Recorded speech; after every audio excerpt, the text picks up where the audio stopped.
Welcome back, ladies and gentlemen, to Crusader Kings 2. My tutorial, I guess. This is the Greyjoy campaign with Dalton Greyjoy. And I am very pleased to be doing this episode now. I've been recording pretty much all day, and this is my final recording for the day, and I think this will be a good series for ending my recordings on, because I feel a lot more relaxed playing this series, because I don't have these insane, ambitious plans that I feel like I have to accomplish in a set amount of time.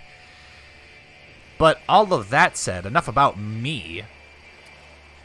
What was I doing last time? Right, so I don't remember what we were talking about last time. But jumping right into it, whenever I come back to my episodes for this various series of CK2, the first thing I do is I address these things at the top. Because when you're playing CK2, you're going to find that every time you save the game and you exit and you come back to your game, these things at the top generally reset. These are important notifications. They might not always be important to everybody personally, but the game generally sees them as being important things to at least know about. Let's see what we got here. We got one children lack in education. All right. Lord Viron is our brother. Okay. So I'm not sure if this is the same for vanilla Crusader Kings 2, but for a Game of Thrones, you have what is called child focus. And essentially let's open it up and I'll show you. So as children are developing, there are two phases of which they can go through, and where you can kind of mold what you want them to be. Now, you can't control everything about your children, because a lot of there's a lot of genetic stuff in the background that happens that you can't really control, but you can kind of steer them where you want. For example, you can choose. So from the earliest age of a child, let's say from 0 to like 6, 7, or 8, you'll have an early focus where you'll have essentially something just like this, only you're going to have double the options. So you might have two options for, God, what are they? I know there's 2 stewardship options, there's 2 martial options, I think there's 2 diplomacy options, and then there's 2 learning options. I don't think there are options for intrigue. But that comes later. This is the latter part. Now, instead of having 2 options for martial, diplomacy, stewardship, and learning, we now have 5, and they're more general. And what you're seeing down here are various traits that, for this particular example, Lord Viron actually has developed in his early childhood. And when the trait is here and it's got the little kind of green behind it, that means that education that you pick for the child is going to be benefited by this trait. So he's curious. He's a curious child, and it walks you through what it does. Can develop into shrewd, cynical, fashionable, diligent, or sympathies for other religions, and grants +1 learning. Okay. And if you give him a diplomatic education, look at this. Viron focuses his studies on the ways of diplomacy and statesmanship. Affectionate and curious children will do better, and he happens to be curious, so that's a boon. While willful and fussy children will be hampered, so that would be a boon, a bust, I don't know. It would be detrimental to give this to a child who is willful or fussy. Now, how exactly it's measured, I'm not sure. I don't think it adds anything negative. It's less efficient, I think. A child's learning skill is the primary attribute that affects education outcome. Right, so education for your children is very, very, very important, because that affects how much they learn. So, I mean, if you have an heir and you want them to learn a lot of stuff, you want to maximize their learning as much as possible. If you have an heir or what have you that you don't want to learn anything, then make their learning very, very low. So, here we go. My brother here has a positive trait and a negative trait in stewardship.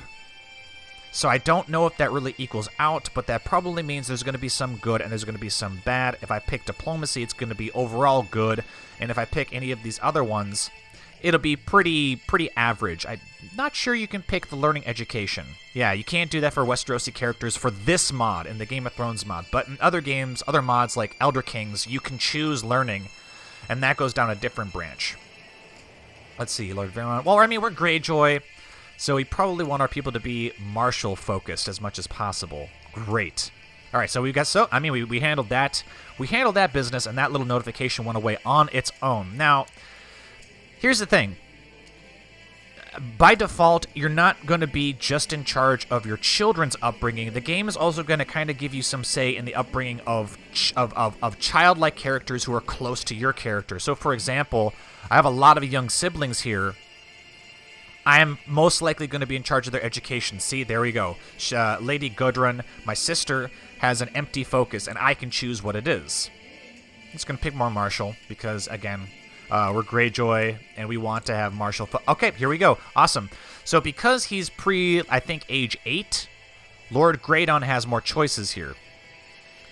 And I really, really, really suggest everybody go through and read what this stuff actually does. In your own time, if you want to pause the video and look through these, every one of these has its own little description and what it can develop into. Now, it's not guaranteed that's going to develop into any of these things, but there's a greater chance for it to happen. And when you take the time to actually go through and read what these can become, then you can make an educated, decision about what you want your children to develop. So, for example, I have my own personal favorites out of here. For martial, I tend to pick struggle because the traits are overall better. I tend to stay away from pride because there's more negative traits that can develop. Thrifty's great. Duty's great. I do want to say, though, that just because it says a common trait outcome for this focus is conscientious, which is a great trait to have, that doesn't mean that's the only trait that child's going to get. All right? So it doesn't mean that this is the only trait they're going to get. Humility, etiquette, these are kind of, they're 50-50. 50% of the time they're great, 50% of the time they're bad, and then some of these you can't pick. And then faith is great if you want a really education-oriented character. We're going to pick struggle because, again, Greyjoy. And the same thing with Lord Benarian. Now, if you think that if you're not really fond of being pestered by little notifications telling you that you need to choose the focus for siblings or sometimes cousins or nieces and nephews who are young and in the same dynasty as you and they're close to your character, you can go into the game rules at the start of a scenario and you can change it from the default close relatives to just your children. And I think that's something that I should have done. That should have been saved in my rules because I really don't like being in charge of my siblings' education. It doesn't really make sense to me. They've got a mother. Surely she can handle that. And I find that I just get pestered with a lot of notifications for something I don't really care about. All right, next thing, we've got special action holdings. They want me to upgrade the holding here. I'm not going to do that because, let's see. Lose 200 gold, you get upgrading. It's like colonizing a province. It's a very long process. It's very expensive, and it has the chance for failure. So we're not going to do that right now. That's something you do when you have, excessive amounts of money. Special title actions for this. It's setting our crown focus, which we will actually do, and you can also do that down here. Crown focus I generally put on my most preferred province or territory.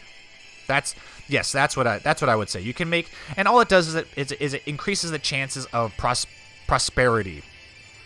Let's see, it's prospering right now. We get minus 1% in local revolt risk. That's great. Local tax modifier up 2.5%. That's great.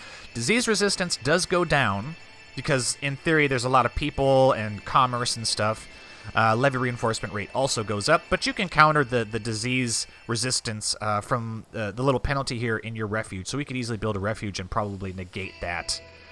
And that's what making the crown focus does. It also prompts certain scenarios and stuff to happen. So we might get a little event that's like, ooh, do you want to build provincial apothecaries? And generally, I always say yes to that stuff because it tends to be cheap, and in the long run, it really, really helps you out. What else do we got here? Special character actions.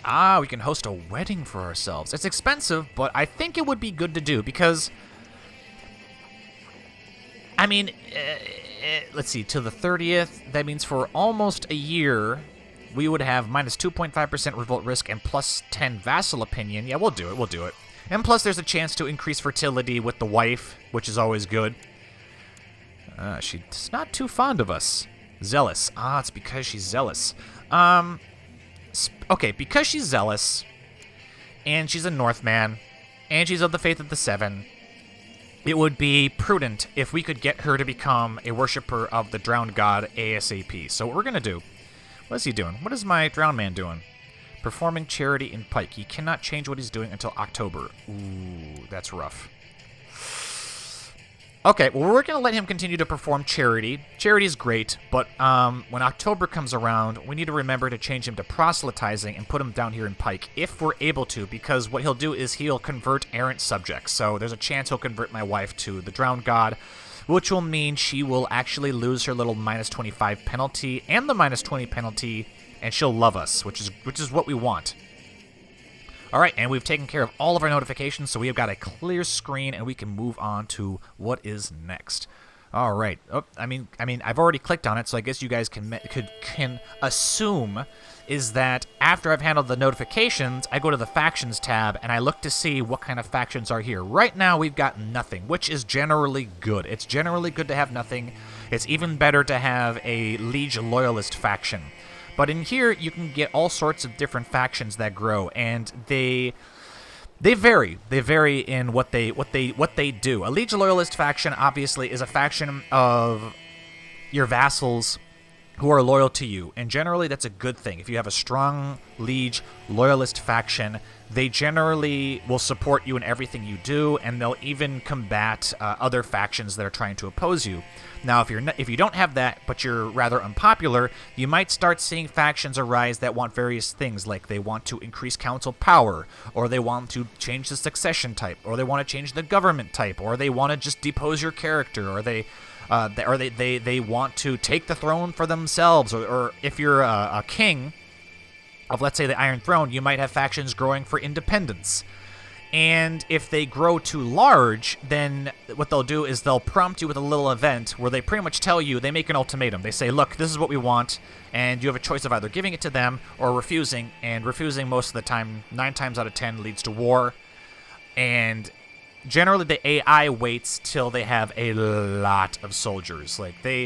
It varies, but they'll wait till they have as many soldiers as you. Sometimes they'll wait till they have 2 times as many soldiers as you, sometimes 3 times as many soldiers as you. So it's really important to take care of your factions right away. Obviously, the best way to do that is just to improve your diplomacy, make people like you. So having a really high diplomacy helps with that.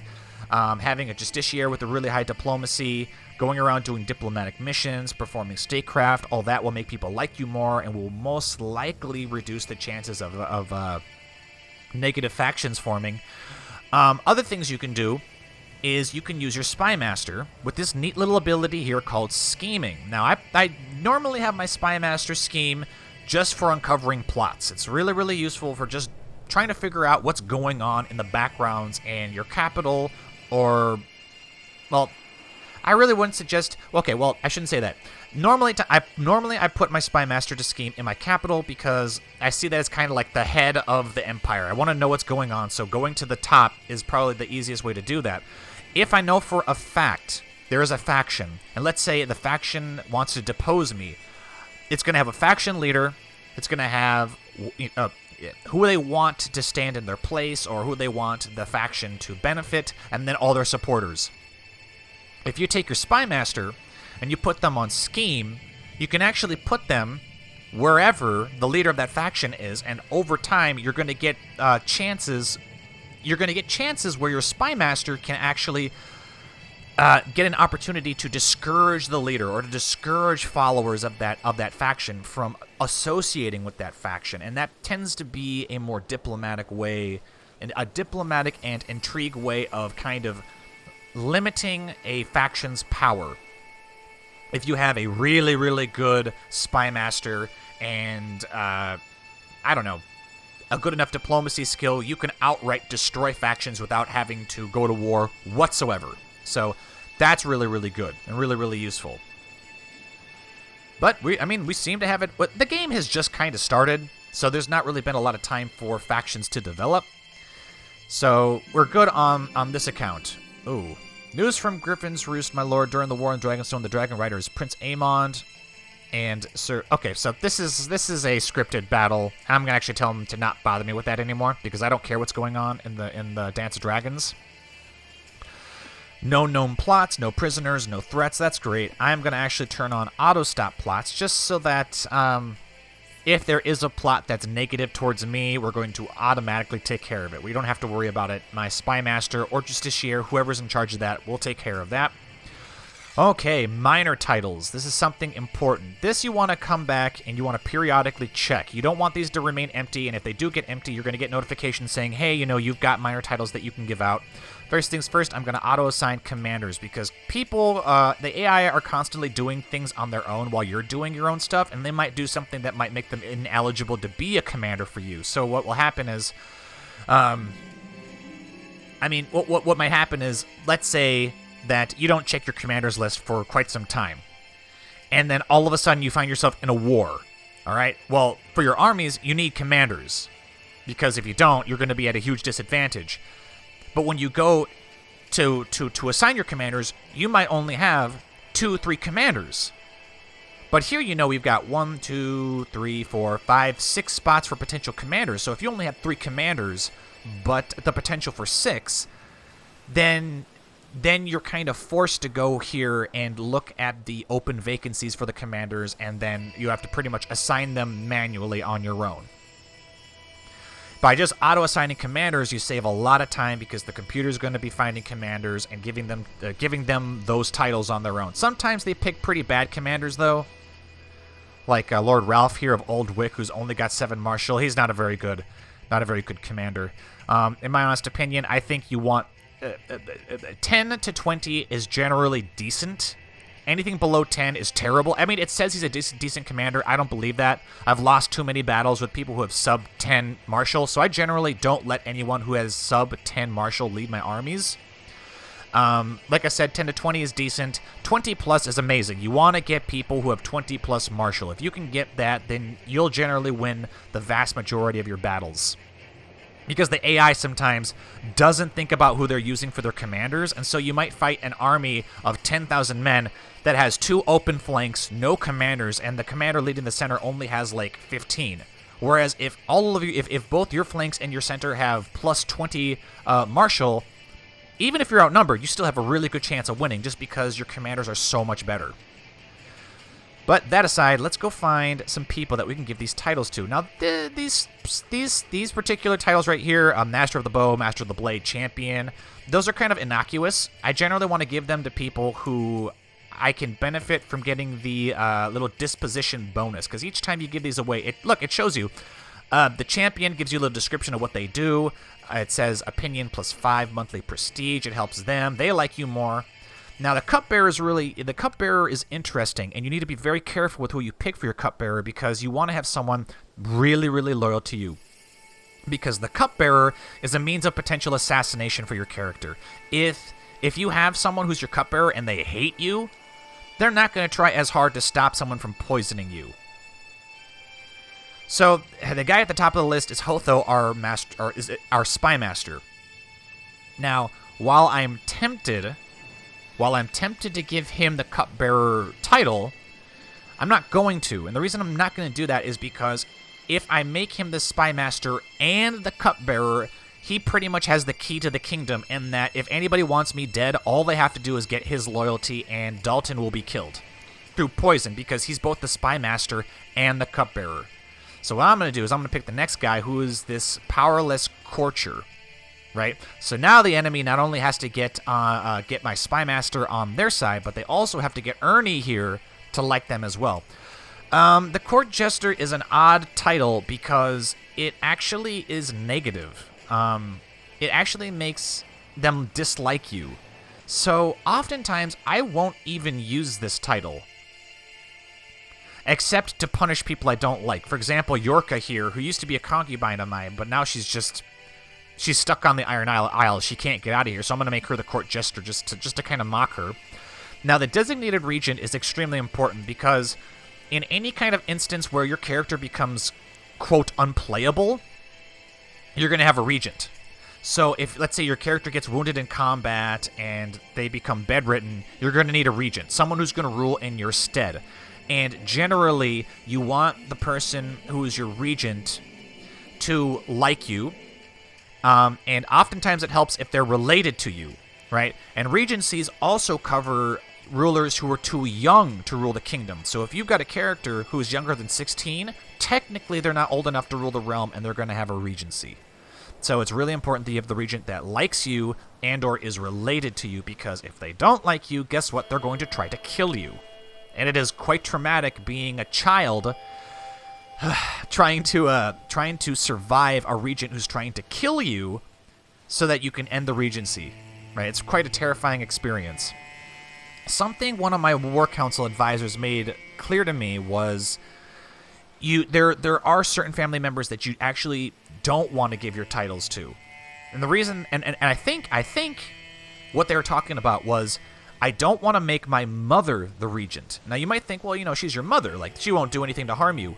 Incorrect. Because what might happen is your mother might decide she doesn't like you, but instead wants one of your brothers to be on the throne. So if there's ever an instance where she's your regent and she sees an opportunity to remove you in favor of another heir, she'll take the advantage of that. So we're not going to make our mother the regent. And we probably shouldn't make the spy master the regent either, because that will give him too much power. And Dalton doesn't seem to have any siblings that are old enough. An uncle, or, well, even that's dangerous too, because the uncle or whoever might actually want, let's say, the Iron Isles. So the moment you become incapable of ruling, he might kill you. I'm going to pick my wife. Now, some of you might disagree with me, and if you do disagree with me, please let me know why you disagree in the comment section. I love to hear people's reasonings for why they do stuff, especially when I'm making mistakes. But I'm going to pick Bridget, and the reason I'm going to do that is most of the time I make my wife the regent because, well, most of the time my wife likes me. In this particular instance, Bridget doesn't really like me, but she likes that she's been made the designated regent. And the reason why I'm making her the regent is any children we have with her, she's going to be invested in too, right? And I want to see my children live on, my legitimate children, right? So if I make my wife the regent, she's not going to kill my heir. Now, she might kill the husband, but that's very unlikely. But she definitely will want to see the children live. So it's pretty safe to have your wife as the regent. All right, and then, is that all? Wrong tab. Okay, finally, we need to pick our bodyguards. And generally, you want people who are loyal to you, because if they're not loyal to you, then they might conspire with assassins to let them kill you, or they might actually kill you for the assassins. So, you want to make sure there are people that are loyal to you. All right, my council. The council's a really complicated thing. I'm actually not going to get into it this episode because I just do not have enough time for it. So we'll get into the council next time. God, I hope I remember. That's what we're supposed to do in the next episode. Ugh. The fire blasted right past my face, and I felt how my hair started to curl away from the fire. The fire eater had been a bit too careless for my taste, but his troop, and he was clearly greatly skilled. Too dangerous. I don't want my guests to catch fire. The guests would be impressed if they entertained at my feast. As far as feasts and weddings go, I tend to try to put as much money into the celebration as possible. It just makes the outcome a lot better. And if you pull a wedding off right, your whole vassals will love you for like years to come. And we have the money for it. And the thing about the Ironborn and the not just the Greyjoys, but generally the Ironborn and the followers of the Drowned God is they're raiders. So they take to the seas, they raid stuff, and when they take castles, they loot them. And it's really, really easy to get lots of money as the raiders, so we won't have any problems with making money this time around. We will have to be careful, however, with getting into too many personal duels, because I've lost a lot of good Ironborn characters because they are fighting way too much. Everybody was talking about the musicians, and I finally had some time off in the preparations for my feast, so I could see with my own eyes and hear with my own ears what people was talking about. The musicians were good, and they were looking for a patron, and I will pay you. Excellent. I've got a lot of concubine children. And they're disinherited. Lord Donald. Alright, all of you are going to be struggling because I want you guys to... Oops. I want you all to fight for the top. Fight for the top. Unfortunately, because they're concubines, they're not given the little blood drop of being a bastard, so it does make it kind of hard to distinguish who's legit and who's not, other than the fact that they can't inherit anything. Even though I really did think that concubines could inherit. News from Dragonstone, my lord. I don't care about the dragons, all right? I don't care about the dragons. I'm not fighting dragons. I'm not doing anything like that. All right, and in the last 5 minutes, I guess I can cover some of the laws, right? So there's a laws tab, and this affects how your kingdom functions. And, you know, it's pretty straightforward. Inheritance is how titles are distributed throughout the realm. There's realm laws, there are obligation laws, and council laws. So most of the time, you're not going to be able to change a lot of these laws here in inheritance unless you've been ruling for 10 years. Oh, apologies. So we're kind of stuck with agnatic primogeniture. And if you want to know what any of these things do, you can just hover over them and it tells you what they do. From my experience, primogeniture is possibly the most straightforward and the best way of inheriting titles. The oldest child of the ruler inherits all titles. It's really straightforward. It's really easy for designating an heir. It's just great overall. Unfortunately, in some games, you might get factions. Ah, here we go. Liege Loyalists. Perfect. Exactly what I want to see. Sometimes you'll get factions that want to change the inheritance laws. Like I've had games where we've had factions threaten to wage civil war, and they want Gavelkind to be the inheritance law, which essentially divides all titles up amongst the children, which isn't the end of the world, but certainly can be kind of a thorn in your side. I've never seen anyone do seniority, and I don't think I would ever do that, because it says the oldest member of the dynasty inherits all titles. That just seems wacky to me. Ultimogeniture is the opposite of primo, and that is the youngest child inherits all the titles.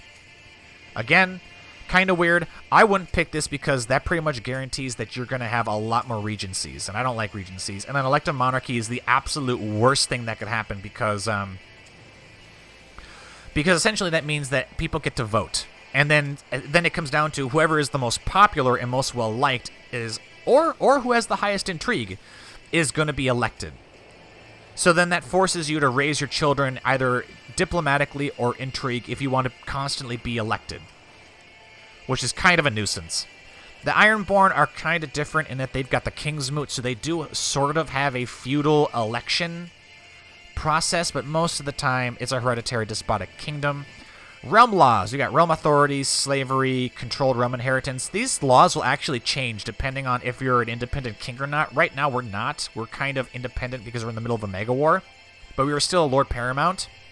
So, for example, we can't change slavery. Like, we can't have thralls. Controlled realm inheritance. We can change this, but I don't suggest doing it, because controlled realm inheritance just means if titles can go to places outside the realm, and I don't suggest that. That's not fun. And then realm authority is pretty much, it balances your vassals' opinions of you compared to how many troops that they have, that they're obligated to provide for you as their liege lord, right? So medium is right in the middle. They dislike you a little bit for it, but you get a minimum of 20% of their levies they have to give to you. So anytime you get into a war, they have to contribute 20% of their levies. And the higher you go, the more levies they have to provide for you. And I mean, you can go all the way up to absolute realm authority, where you're almost taking half of their levies at any one time, but you pay the price for it. Everybody hates you. You know, minus 30, that's a lot. And then you even your vassal limit even goes down. But if you go in the opposite direction, they provide you less soldiers, but they like you more, and your vassal limit goes up.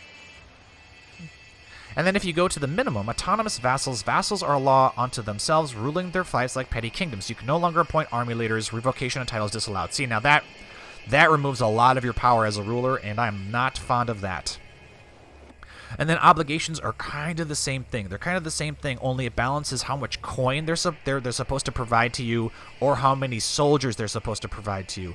And depending on if they're the ruler of a city, or the ruler of a castle, or the ruler of a church, you know, they have different desires. Like, nobles want to give you more gold and less soldiers, whereas mayors of cities want to give you more soldiers instead of more gold, and churches want a balance of the two, right?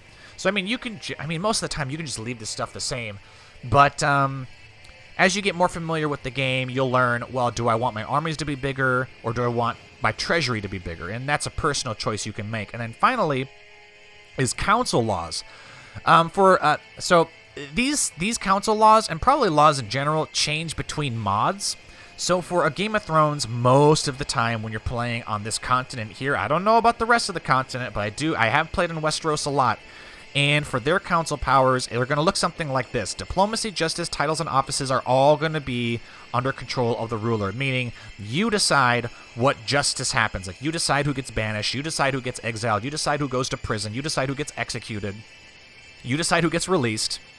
Diplomacy, I'm not really... Oh, diplomat... Okay, so you can do diplomacy things, like diplomatic actions and stuff, without getting the approval of the council, okay? The same thing for titles and offices. You can take titles away, and you can give titles away at your own whim. You don't have to get the approval of the council. But most ruling powers do have a council. Most of them do. A lot of times they have a council just in name. The council actually doesn't do anything. But if you're feeling particularly powerful or shrewd, you could actually abolish the council, which is great, but it's also a problem. The reason why it's a problem is generally when you abolish the council, you are going to get a faction here that says increase council power. Because the people like there to be a council, even if the council has no say in anything. But they still want a council. So when you abolish it, you're pretty much welcoming a new faction that, if you can manage that faction, though, then you can actually manage not having a council, and you will have complete power. And the reason why that's great is because take right now, for example, Dalton has a council, but he has say in generally everything else. If he gets particularly ambitious vassals, what they might do is they might start a faction to increase the power of the council anyways. And that could be in diplomacy or justice or, heaven forbid, titles and offices. And if the council gets control of any of these things, they make your life a living hell. Because most of the time, people don't worry about who on their council is loyal to them. But the moment your council can start making decisions for the realm, you're going to realize why you want loyal people on your council. Now, if you've seen any of my Elder Kings episodes, it's the exact opposite when you play in Elder Kings. You start with a council that has complete control of everything, which means as the monarch, as the sole ruler, you have to get their approval for virtually everything. Now, if you stack the council with people who are loyal to you, it becomes easier, but oftentimes they still get in the way because they have their own agendas. Even if they're loyal to you, they still have their own agendas. And so at least for me, I find myself having to do wacky things where I put a bunch of people on the council, request all their support, change a law, and then boot them all out of the council again. I kind of game the system like that, but you have to, because if you don't, and you let the council decide everything, you as the ruler, you don't really get to do a whole lot, and that's not very interesting for the viewers on YouTube. So it's kind of a pain. But here in the Game of Thrones, I think they handle the council system better. All right? And the wedding day is upon us. I soon will be wed to Lady Paramount Bridget in sight of the Lords of the Iron Isles. Great. Guests have finally arrived. Welcome to the wedding. Fantastic. All right, well, that's going to have to wrap up this episode. We marched our way through a bit more of the basics. I mean, it's funny because they're the basics, but they're not easy to understand. They are complicated. But we will get through everything here, and by the end of the series, all of you will be able to play as well as I do. Here's hoping. But that will have to happen in the next episode. Thank you all for watching. If you enjoyed this episode or you found it useful, be sure to like, comment, and subscribe. As always, be sure to share whatever questions or suggestions you have in the comment section below. This has been Crusader Kings 2 Dalton Greyjoy's tutorial. I have been the Golden Joeblivion, and until next time, see you all later.